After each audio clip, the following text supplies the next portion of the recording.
தமிழ்நாடு அரசியலில் விஜயின் வருகை 2026 சட்டமன்ற தேர்தலில் திமுக கூட்டணிக்கே சாதகமாக அமையும் என இந்தியா டுடே சி வோட்டர்ஸ் நடத்திய கருத்து கணிப்பு மூலம் தெரியவந்துள்ளது. மக்களவை தொகுதிகளின் அடிப்படையில் மேற்கொள்ளப்பட்ட கருத்து கணிப்பு முடிவுகளை இந்தியா டுடே சி வோட்டர் வெளியிட்டுள்ளது.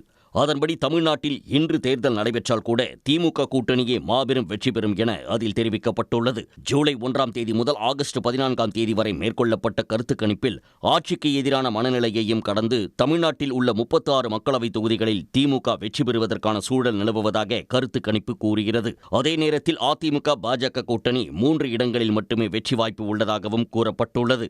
இந்தி திணிப்பு உள்ளிட்ட மாநில உரிமைகளில் ஒன்றிய அரசுக்கு எதிரான திமுகவின் போராட்டங்களுக்கு தமிழ்நாட்டு மக்களின் ஆதரவு உள்ளதாகவும் சி வோட்டர் தெரிவித்துள்ளது. 2024 நாடாளுமன்ற தேர்தலில் திமுக கூட்டணியின் வாக்கு 47% இருந்த நிலையில் இன்று தேர்தல் நடத்தப்பட்டால் 48% வாக்குகள் கிடைக்கும் என்றும் கூறப்பட்டுள்ளது.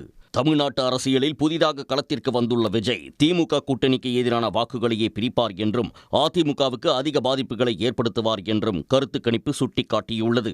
இதன்படி நடந்தால் ஆட்சிக்கு எதிரான வாக்குகள் பிரிந்து திமுக கூட்டணியின் வெற்றியை உறுதிப்படுத்தும் என்றும் இந்தியா டுடே சி வோட்டர் கருத்து கணிப்பில் குறிப்பிடப்பட்டுள்ளது. அதேபோல் இன்று மக்களவை தேர்தல் நடந்தால் மத்தியில் தேசிய ஜனநாயக கூட்டணி 300க்கும் அதிகமான இடங்களை பெறும் என கருத்து கணிப்பில் தெரிவிக்கப்பட்டுள்ளது. உடனுக்குடன் செய்திகளை தெரிந்து கொள்ள சன் நியூஸ் பெல் ஐகானை கிளிக் பண்ணுங்க.